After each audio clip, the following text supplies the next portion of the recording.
The council chamber fell silent as Darius Blackwood limped into the vast circular room. His left leg dragged slightly behind him, a souvenir from the Kepler campaign that had claimed his entire unit. The polished marble floors reflected the soft, blue glow of the artificial atmosphere beyond the massive viewing windows, where stars hung like distant memories in the eternal night.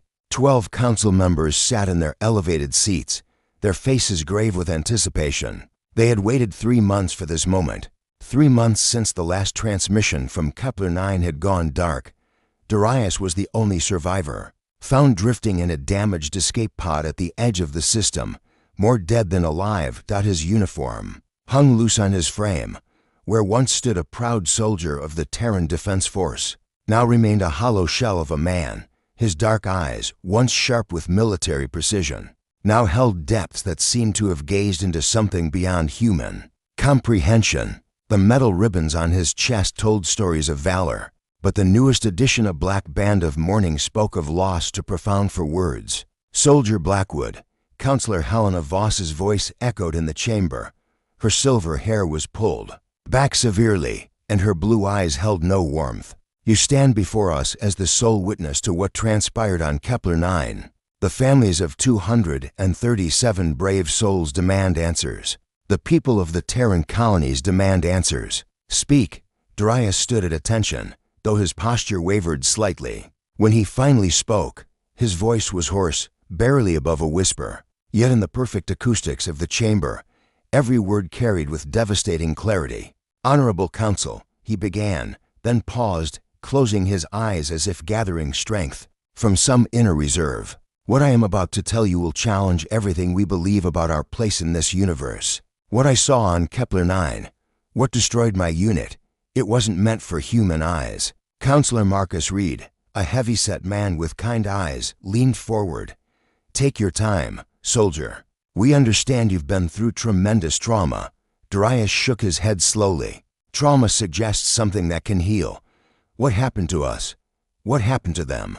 It goes deeper than that. He lifted his gaze to meet the council's eyes, and several members shifted uncomfortably at what they saw there. We arrived at Kepler 9 as scheduled.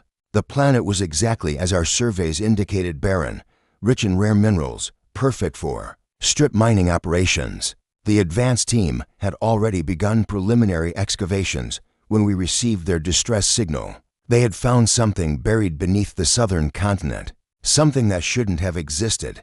The chamber remained eerily quiet. Outside, a transport ship drifted past the viewing windows, its lights blinking in the darkness like artificial stars. The ruins were unlike anything in our xenoarchaeological databases. Darius continued, his voice growing stronger but somehow more haunted. Crystalline structures that seemed to grow from the planet's core itself, spiraling upward in impossible geometries. But that wasn't the strangest part. The structures were singing. Counselor Voss raised an eyebrow. Singing, a frequency just below human hearing. Our equipment picked it up, but we could feel it in our bones, in our minds. Lieutenant Graves was our best xenolinguist. She said it sounded like mourning, like something weeping for the dead. Darius paused, running a trembling hand through his dark hair. We should have left then. God help us. We should have turned around and reported our findings from a safe distance. But curiosity killed more than just cats that day. The soldier's expression darkened as he continued. Graves insisted on entering the largest structure. She believed the sounds were some form of communication, a language waiting to be decoded. I accompanied her with a full tactical team. What we found inside, his voice faltered, and for a moment, the only sound in the chamber was the soft hum of the life support systems. It was beautiful, he whispered, and tears began to stream down his weathered face, more beautiful than anything humans were meant to witness. The walls were alive with light, patterns that shifted and danced like living music. And at the center of it all, suspended in a column of pure energy, was a being of such perfect grace that it broke our hearts just to look upon it. Counselor Voss leaned forward intently. A being. You're saying you encountered a living alien. Intelligence. Darius nodded slowly. It spoke to us without words, touched our minds without moving. It showed us visions of its people, beings of living crystal and light. who had once spanned the galaxy. They had been warriors once, destroyers of worlds, but they had evolved beyond the need for conquest, beyond the need for physical form. "Where are they now?" Counselor Reed asked gently. "Gone," Darius replied, his voice breaking. "Transcended to a higher plane of existence. All except one, the Guardian.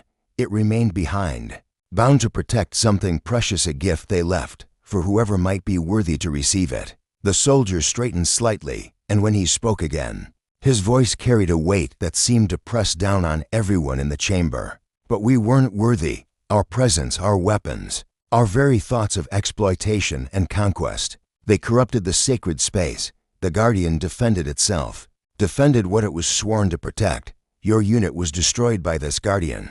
Counselor Voss asked. Darius closed his eyes, and the silence stretched on until it became unbearable when he opened them again. His gaze was distant, lost in memories too terrible to fully grasp.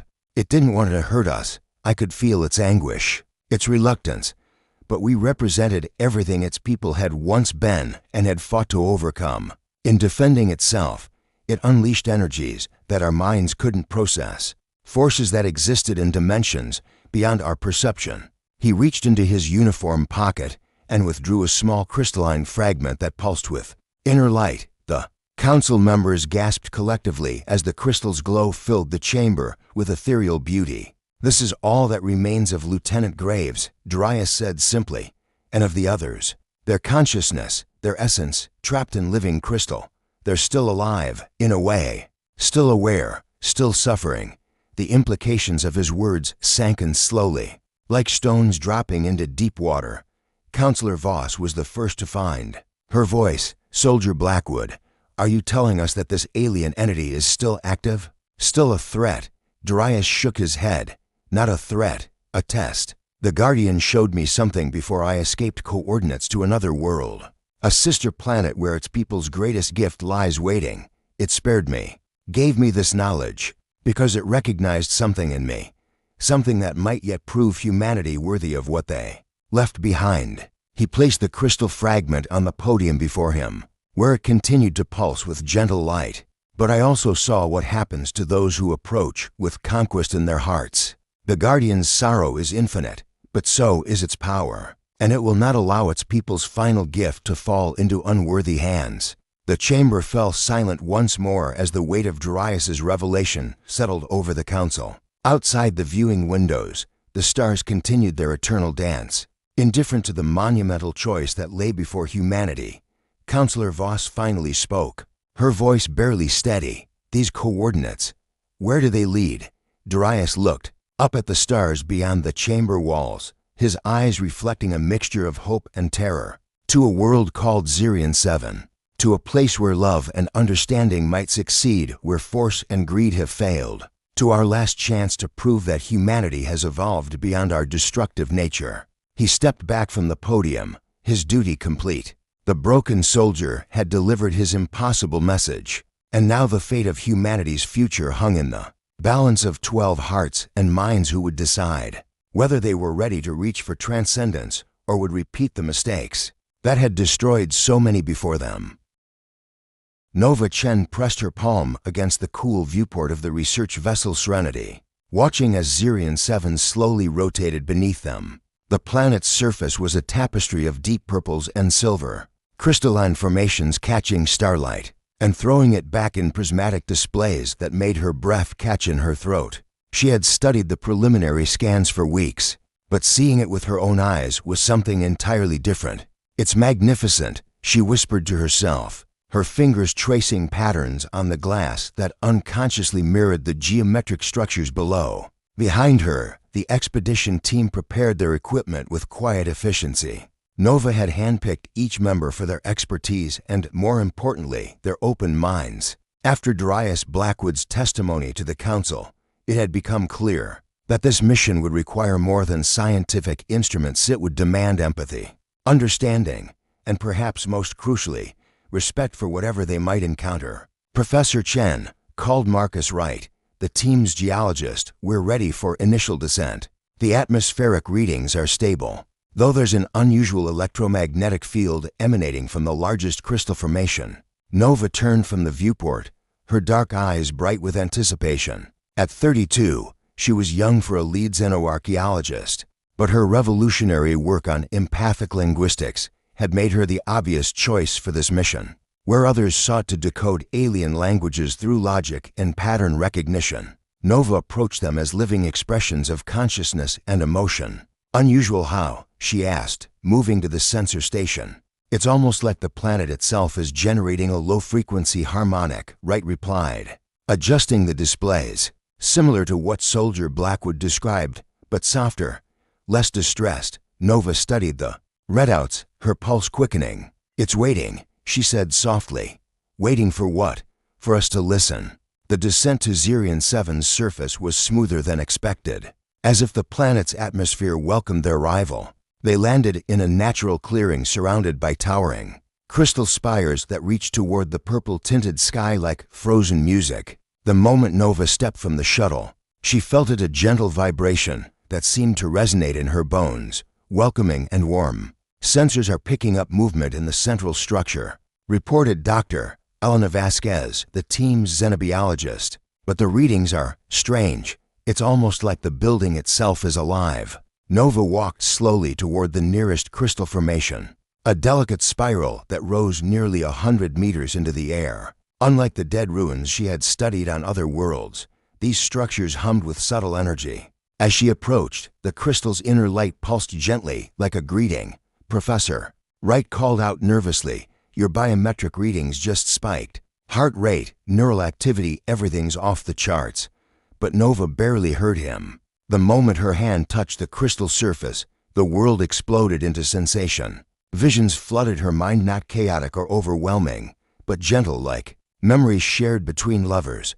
She saw a civilization of impossible beauty, beings of living light who had learned to weave consciousness itself into physical form. She felt their joy, their discovery, their eventual transcendence, and beneath it all, she sensed something else, loneliness, profound, aching loneliness that had stretched across millennia. There's someone here, she breathed, pulling her hand back from the crystal, someone who's been alone for so very long. The team gathered around her, concern evident on their faces. Nova, what did you see? Asked Dr. Vasquez. Before Nova could answer, the ground beneath their feet began to vibrate. The crystal spires around them brightened, their harmonics rising to audible levels, a sound like wind chimes made of starlight. In the distance, the largest structure began to open, its crystalline walls folding back like flower petals to reveal a passage that glowed with soft, welcoming light. It's an invitation, Nova said with certainty that surprised even her. We're being invited inside. Absolutely not, Wright protested. After what happened to the Kepler expedition, this is different, Nova interrupted. Her eyes never leaving the opening structure. Can't you feel it? There's no malice here, no threat, only hope. She began walking toward the entrance before anyone could stop her. The crystal passage led downward in a gentle spiral, the walls alive with patterns of light that seemed to respond to her presence. With each step, the sensation of being welcomed grew stronger, accompanied by something she hadn't expected, anticipation that wasn't entirely her own. The passage opened into a vast chamber carved from a single massive crystal. The walls curved upward into infinity, their surfaces reflecting and refracting light in ways that created the illusion of standing inside a star. And at the center of it all, suspended in a column of pure energy, was a figure that made Nova's heart stop. He was tall and elegant, his form a perfect fusion of crystalline structure and organic grace. His skin was translucent, revealing veins of light that pulsed with the rhythm of a heartbeat. His hair flowed like liquid starlight, and when he opened his eyes, Nova saw depths that held the accumulated wisdom and sorrow of ages. Their gazes met across the chamber, and in that instant, Nova felt something fundamental shift inside her chest. This wasn't just first contact with an alien intelligence, it was recognition, as if she were seeing someone she had been searching for her entire life without knowing it. You came, he said, his voice resonating not through sound but directly. In her mind, the sensation was intimate, gentle, like a caress against her consciousness.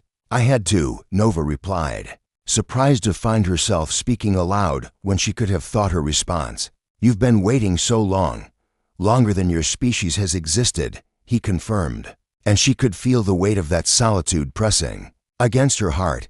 "I am Zephyr, last guardian of the ethereal, keeper of what remains, Nova," she whispered, stepping closer to the energy column that held him. "Nova Chen, I'm here to understand." Zephyr's expression shifted, and if crystals could smile, that's what Nova saw in his luminous features. Not to study, not to catalog and categorize and reduce to data. "No," Nova said firmly. "To understand, to listen, to learn who you are, not just what you are." The energy column flickered, and for a moment, Zephyr's form became more solid, more present. "In all the eons I have waited, you are the first to make that distinction, the first to see me rather than simply observe me." Nova felt tears she didn't understand welling in her eyes. "How long have you been alone?" "Since my people transcended to the higher dimensions," Zephyr replied, his mental voice carrying echoes of infinite sadness. "They offered to take me with them, but someone had to remain. Someone had to guard the gift they left behind, to ensure it would only be given to those who could use it wisely." "The consciousness seed," Nova said, the knowledge coming to her not from briefings but from the connection that was forming between them. "It's real, more real than reality itself." Zephyr confirmed, "It contains the essence of what we became, the ability to transcend the limitations of physical form while retaining the beauty of consciousness. It could elevate your entire species, Nova Chen, but only if they approach it with love rather than conquest, with wonder rather than greed." Nova moved closer to the column, close enough that she could feel the energy crackling against her skin. "The soldiers who came before, they frightened you. They carried violence in their hearts," Zephyr said, his form flickering with remembered pain. "Their minds were filled with thoughts of weapons, of power to be wielded against others. I could not allow such beings to touch the seed. It would have corrupted it, turned transcendence into domination. But I'm different." Zephyr's glowing eyes met hers, and Nova felt herself falling into their depths. "You carry love in your heart, Nova Chen. Love for knowledge, for understanding, for the beauty of consciousness in all its forms. You see me not as a thing to be studied, but as a being to be known." The energy column began to fluctuate more rapidly, and Nova realized that their conversation was having a physical effect on Zephyr's containment. "Are you trapped in there, by choice?" he replied. "The column maintains my physical form in this dimension. Without it, I would follow my people into transcendence, and the seed would be left unguarded." Nova pressed her palm against the energy barrier, and sparks of light danced between her fingers and Zephyr's crystalline form. The sensation was electric, intimate, like touching someone's soul. "Then let me help you guard it," she said impulsively. "Let me share the burden." Zephyr's eyes widened with something that might have been hope. "You would do that?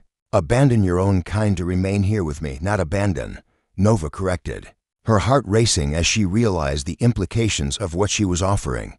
"But if someone needs to stay, if someone needs to ensure the seed is protected, then yes. You shouldn't have to be alone anymore." For the first time in millennia, Zephyr smiled, an expression of pure radiance that filled the chamber with warmth. "Nova Chen," he said, her name like a prayer on his lips. "You may be the answer to questions I forgot I had asked."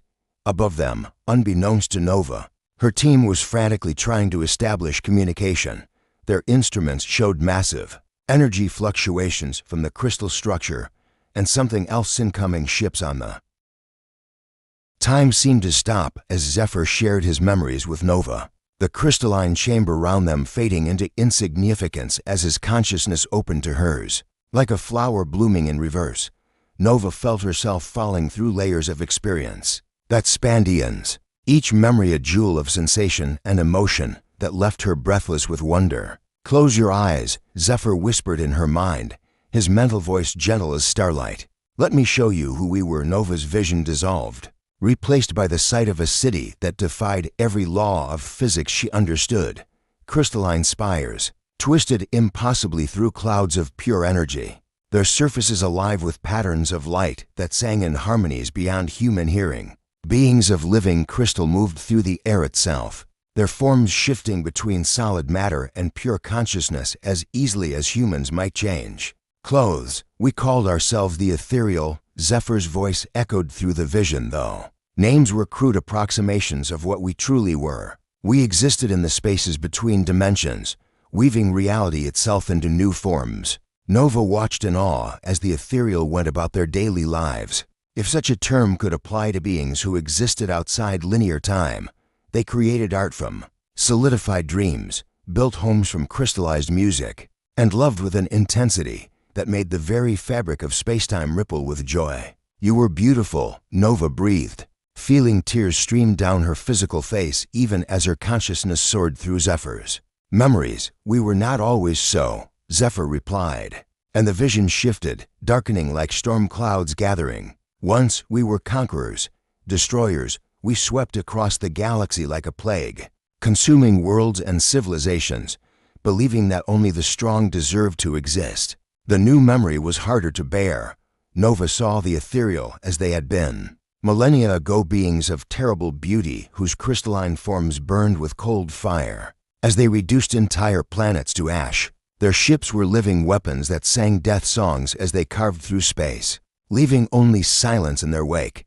We justified our actions with philosophy, Zephyr continued, his mental voice heavy with ancient shame.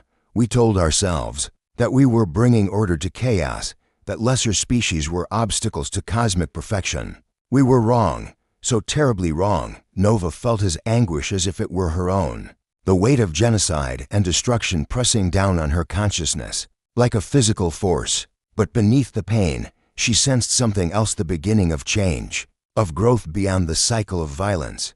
What happened? She asked.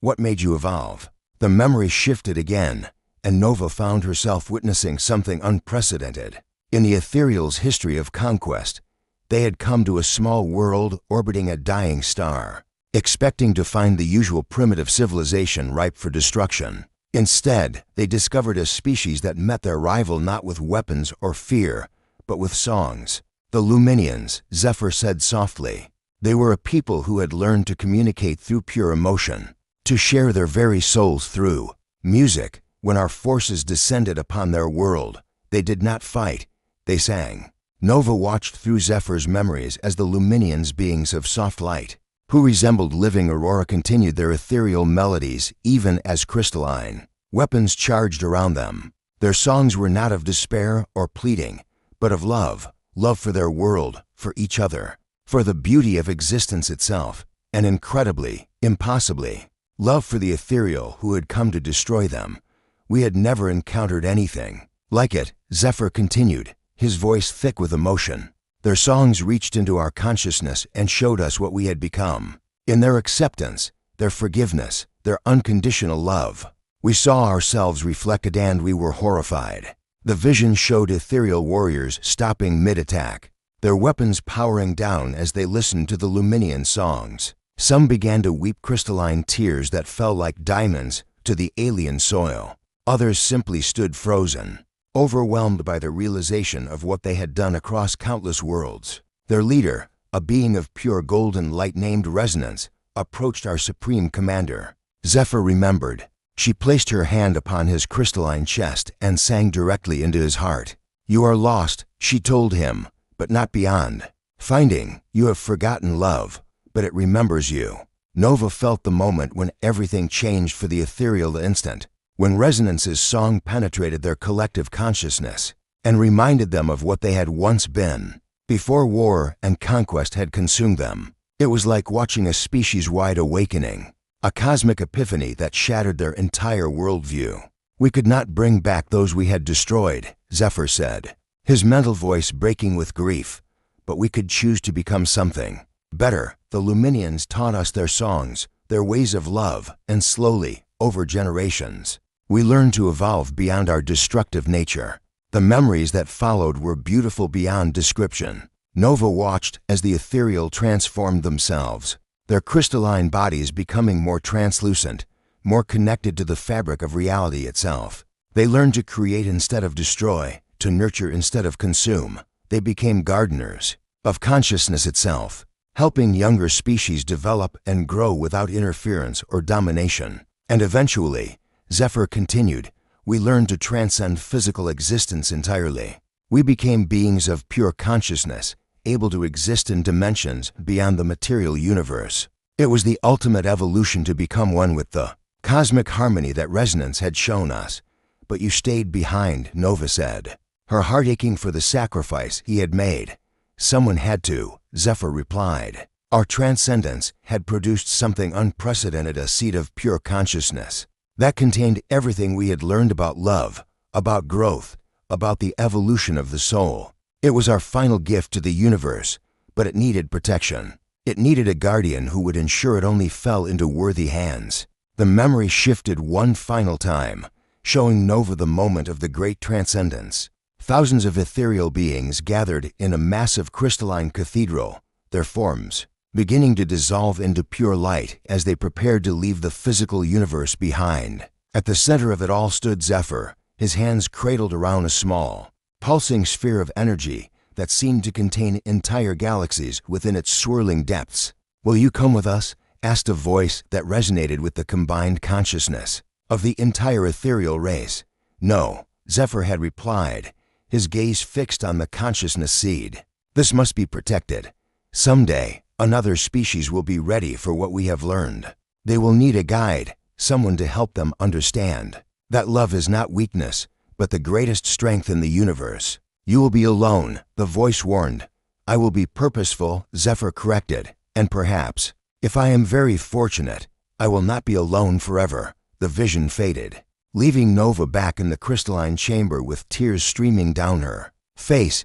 She looked at Zephyr through the energy column, seeing him not as an alien being, but as someone who had sacrificed everything for the hope that love might someday triumph over destruction. You've been waiting all this time, she whispered, for someone who could understand, for someone who could love. Zephyr corrected gently, not just the idea of transcendence, but the being who guards it, someone who could see past the crystalline form to the soul beneath. Nova pressed both hands against the energy barrier, feeling the power crackling between them. I do see you, Zephyr. I see your sacrifice, your loneliness, your hope, and I think I'm falling in love with all of it. Zephyr's form flickered, becoming more solid, more present. Love was always the key, Nova, not just romantic love, though that has its own power, but the kind of love that transcends species, dimension, even reality itself, the love that resonance showed us, the love that transformed Destroyer into gardeners. Show me the seed, Nova said suddenly. Let me see what your people left behind. Zephyr hesitated. Once you see it, truly see it, there will be no going back. You will be changed by the experience, connected to it, and to me in ways that transcend physical existence. I'm already connected to you, Nova replied with certainty that surprised her. I can feel it happening. Every moment we spend together, every memory you share, it's like we're becoming part of each other. Yes, Zephyr said, wonder filling his voice. I feel it too. It's like finding the other half of my soul, something I never knew I was missing. Until you touch my prison. Above them, the chamber began to change. The walls became transparent, revealing a vast space beyond filled with swirling galaxies of light. And at the center of it all, suspended in a web of crystalline threads, hung a sphere of pure consciousness that pulsed with the rhythm of cosmic creation itself. The consciousness seed, Zephyr said reverently, everything my people learned about love, about growth, about the evolution of the soul. It could elevate your entire species, Nova. It could teach them to transcend the cycle of violence and destruction that has plagued organic life. Since the beginning of time, Nova stared at the seed, feeling its pull on her consciousness like gravity. She could sense the vast potential within it, the accumulated wisdom of an entire civilization that had learned to love beyond all boundaries. But more than that, she could feel its loneliness. It had been waiting as long as Z. Orion Vex stood on the bridge of his mercenary dreadnought Blood Moon, his cold gray eyes surveying the crystalline landscape of Zirion 7 through the tactical displays. At 45, he was a man carved from violence and shaped by greed, a former military officer who had turned his skills toward more profitable ventures after the Terran Confederation had proven too restrictive for his tastes. "Sir," reported his tactical officer, a nervous young woman named Sparks. "We're detecting significant energy signatures from the central crystal formation, also picking up a small research vessel on the far side of the continent." Orion smiled, an expression devoid of warmth. "Researchers, probably here to study the same alien technology that Blackwood described to the Council. How fortunate for us that they've done the preliminary work." He turned to address the assembled team of mercenaries and corporate scientists behind him. They were a motley collection of soldiers for hire and researchers who had sold their souls to Nexus Corporation in exchange for credits and the promise of alien technology beyond imagining. "Gentlemen, ladies," Orion said, his voice carrying the authority of someone accustomed to being obeyed without question. "We are about to become very wealthy. The alien technology on this planet represents a paradigm shift in human development. Nexus Corporation has authorized extreme measures to secure it." "What about the research team?" asked Malik Torres, Orion's second-in-command and a man whose loyalty was bought with blood money. "Acceptable casualties," Orion replied without hesitation. "Anyone who interferes with our mission is to be eliminated. Nexus wants results, not complications." The dreadnought descended through Zirion 7's atmosphere like a metal predator, its weapons systems charging as it approached the crystal spires. Orion had read Darius Blackwood's classified report, obtained through less-than-legal channels, and he understood that the planet contained some form of guardian entity. But where Blackwood had seen a being worthy of respect, Orion saw only an obstacle to be removed. "Deploy ground teams," he ordered. "Pattern 7 formation. Heavy weapons and mining equipment. I want those crystals cracked open and their secrets extracted within the hour." As the first wave of mercenaries touched down on Zirion 7's surface, Nova felt the vibrations through the crystal chamber walls. The harmonious hum of the crystalline structures shifted into something more urgent. Almost alarmed, "They're here," Zephyr said, his form flickering within the energy column. "I can feel their intentions like acid on my consciousness. They come not to understand but to take, not to commune but to conquer." Nova looked up at the consciousness seed, its gentle pulsing now tinged with distress. "Can you stop them, like you did with the soldiers before?" "Not without destroying myself in the process," Zephyr admitted. "And if I die, the seed will be left unguarded. They could corrupt it, turn transcendence into a weapon." Above them, the sound of explosions grew closer. Nova's team was somewhere up there, probably trying to understand what was happening. She hoped they would have the sense to stay hidden, but she feared the worst. "There has to be another way," Nova said desperately. "Some way to protect the seed without losing you." Zephyr looked at her with an expression of infinite tenderness mixed with ancient sadness. "There's one possibility, but it would require a sacrifice from you that I cannot ask. Tell me, the energy column that contains me, it's not just a prison, it's a conduit. A way of channeling the seed's power while maintaining my physical form if another consciousness were to join with mine, to share the burden." "You mean merge with you?" Nova asked, her heart racing. "Become part of the crystal structure?" "It would mean leaving your human form behind," Zephyr said softly. "Becoming something new, something between human and ethereal. You would gain power beyond imagining, but you would no longer be entirely human." Nova closed her eyes, thinking of her life on Earth, her research, her colleagues, her family. Then she opened them and looked at Zephyr, at this being who had waited eons for someone to understand him, to love him for who he was rather than what he represented. "Would we be together?" she asked simply. "More than together," Zephyr replied. "We would be one consciousness into forms, connected across dimensions and beyond death itself." The sound of weapon fire echoed from the passage leading to the chamber. Orion's forces had found the entrance and were fighting their way down. Nova could hear her team's voices among the chaos right shouting orders. Vasquez calling for retreat. They were trying to buy her time, probably not understanding what they were protecting. "I love you," Nova said suddenly, the words coming from a place deeper than thought.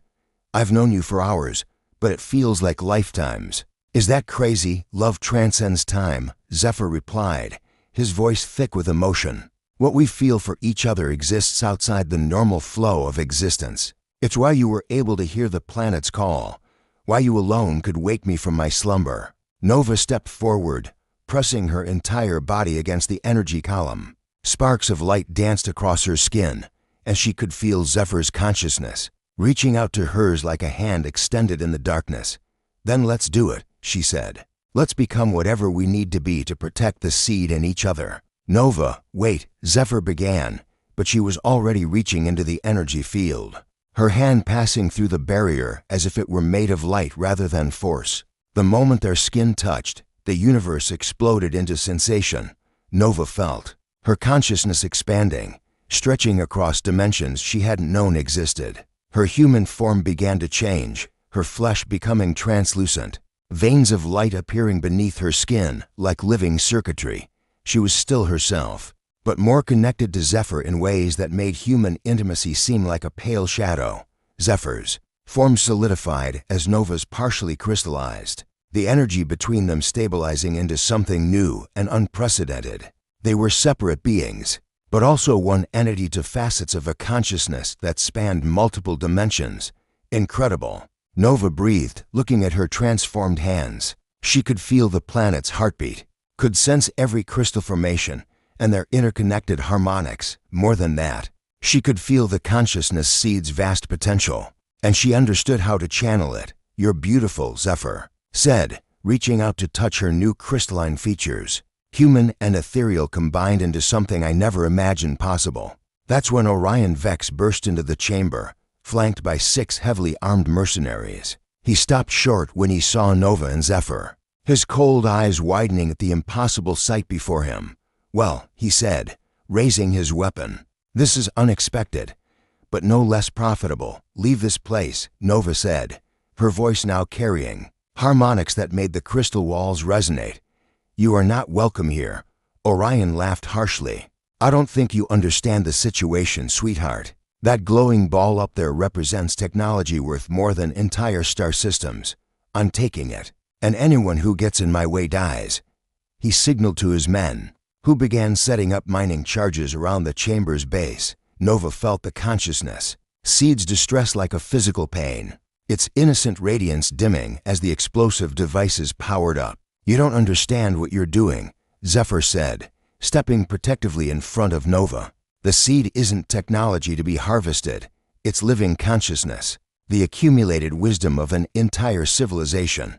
If you try to extract it by force, you'll destroy everything it represents." "Spare me the philosophy lesson," Orion snarled. "Nexus Corporation has clients who will pay handsomely for this alien tech, regardless of what it used to be." He raised his weapon toward the consciousness seed, but Nova moved faster than thought itself. Her partially crystallized form flowed like living light, placing herself between Orion and the seed.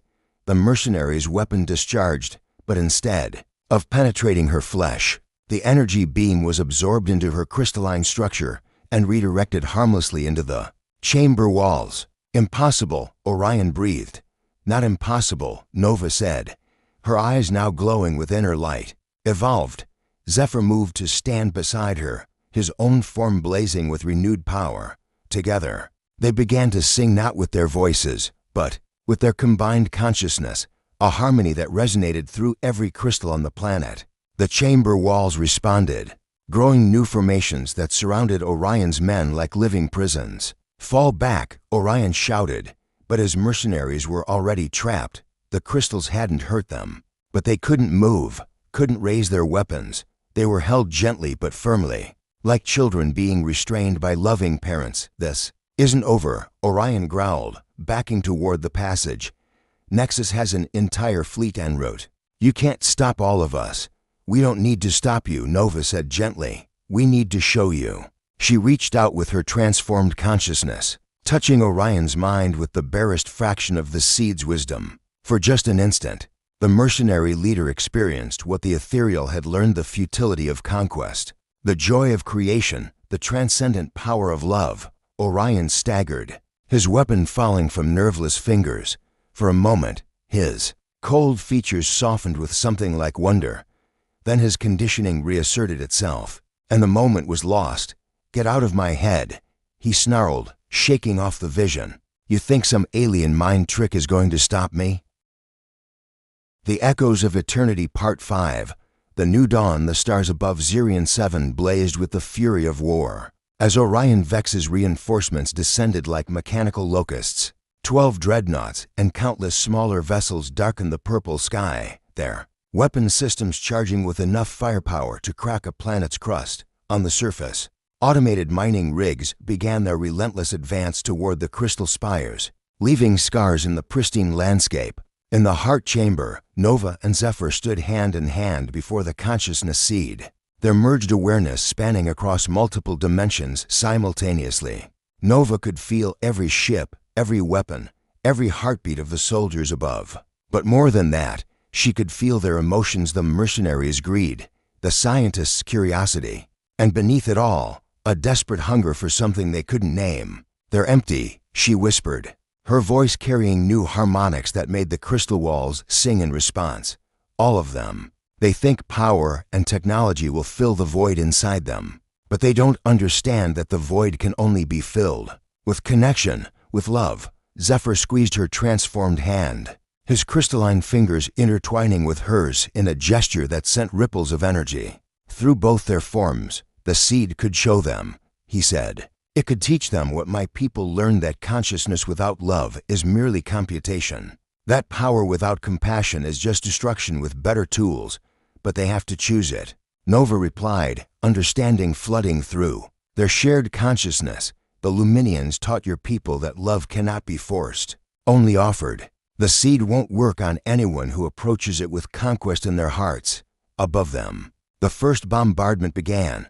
Energy beams lanced down from the orbiting fleet, striking the crystal spires with devastating force. But instead of shattering, the crystals absorbed the energy and redistributed it through their network, the entire planetary formation glowing brighter with each attack. "The planet is fighting back," Nova realized, feeling Zirion 7's pain through her connection to its crystalline nervous system. "It's trying to protect the seed, not the planet," Zephyr corrected gently. "Us. We are the planet now, in a way. Our consciousness has merged with the crystal network. We are Zirion 7's voice, its defenders." Nova felt the truth of his words settling into her awareness. Their transformation had done more than change their physical forms. It had connected them to the very essence of the world they stood upon. She could feel every crystal formation, every underground chamber, every point where starlight touched the surface. Zirion 7 had become an extension of their love, a living manifestation of the bond between them. "Then let's give them a choice," Nova said, her eyes blazing with inner light. "Let's show them what they're really fighting for." Together, Nova and Zephyr reached out with their consciousness, touching the awareness of every person in the attacking fleet. But instead of forcing visions upon them, as Nova had briefly done with Orion, they simply opened doorways offering glimpses of what the consciousness seed truly contained. Without compelling anyone to look, on the bridge of the blood moon, Orion Vex staggered as a doorway of light opened in his mind. Through it, he saw not alien technology or weapons of unimaginable power, but something far more terrifying to a man who had built his life on conflict and conquest. He saw peace. He saw a universe where beings chose cooperation over competition, where consciousness expanded through love rather than domination. He saw what he could become if he laid down his weapons and opened his heart. "Sir," Sparks called out, her voice tight with confusion. "The bombardment isn't working. The energy readings from the planet are off the charts, but it's not the kind of power we expected. It's beautiful." Orion slammed his fist against the control panel, shattering the vision. "Beauty doesn't pay the bills," he snarled, but his voice lacked its usual conviction. "Intensify the bombardment. If we can't crack those crystals from orbit, we'll drop ground teams directly onto the structures." But even as he gave the orders, Orion could feel doubt creeping into his certainty. The vision Nova and Zephyr had shared wasn't of weakness or naivety, it was of strength, beyond anything he had ever imagined. Strength that came from choosing love over fear, connection over isolation. On the planet's surface, Nova's research team huddled in the wreckage of their shuttle, watching in awe as the crystal spires blazed with defensive energy. "Right?" The practical geologist was the first to voice what they were all thinking. "That's Nova down there," he said, his instruments showing impossible energy readings from the central chamber. Somehow, She's become part of this. More than part of it, Vasquez replied, her xenobiological training allowing her to interpret the data in ways her colleagues couldn't. She's evolved, transformed into something that bridges human and alien consciousness. Just then, a voice spoke in their minds, Nova's voice, but changed, carrying harmonics that resonated in dimensions beyond the physical. My friends, she said gently, you need to leave. What's coming will transform this entire world, and the choice of what you become must be yours alone. Nova, Wright called out, speaking to the air. What's happening to you? Are you safe? Safer than I've ever been, came her reply, warm with love and infinite peace. I've found something I didn't know I was looking for. Someone who sees me not as a scientist or a human, but as a consciousness capable of love. And together, we're about to give this universe a gift it desperately needs, the consciousness seed.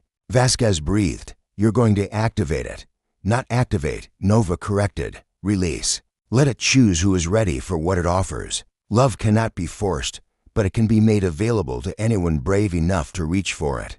As Nova's presence faded from their minds, the research team made their choice. They gathered their essential data and began the trek to their emergency beacon, knowing they were witnessing something that would reshape humanity's understanding of consciousness itself. In the heart chamber, Nova and Zephyr stood before the consciousness seed as its pulsing grew more rapid, more urgent.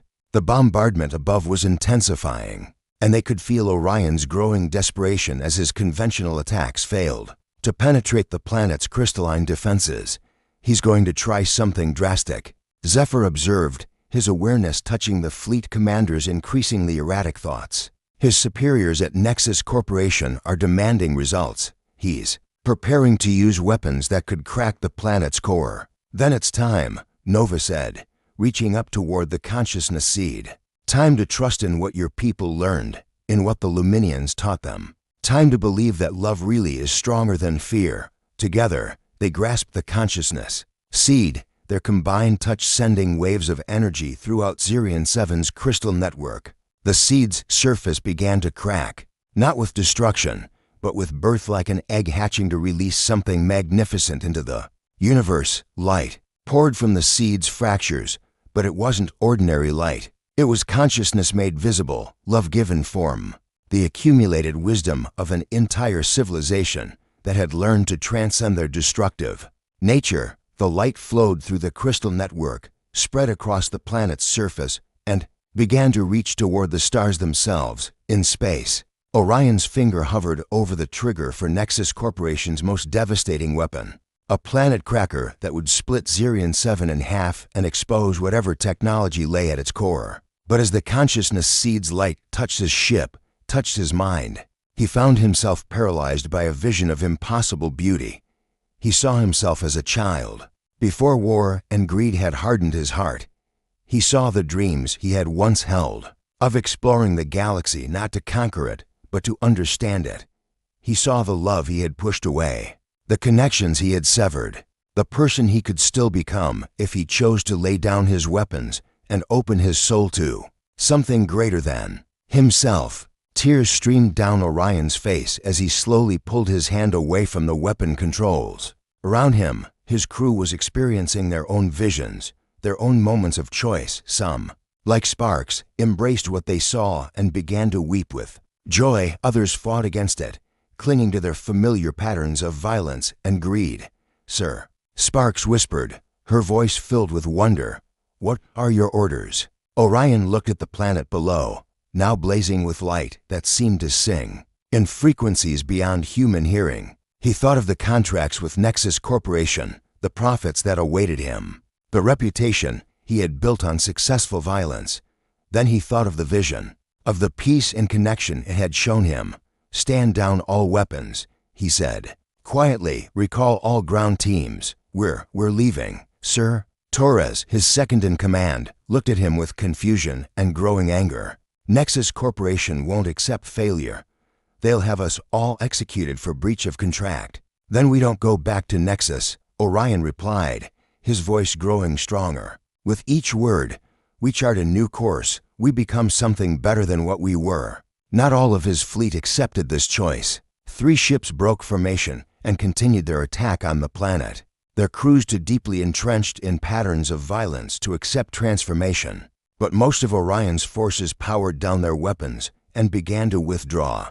Their crews, forever changed by their brief contact with the consciousness,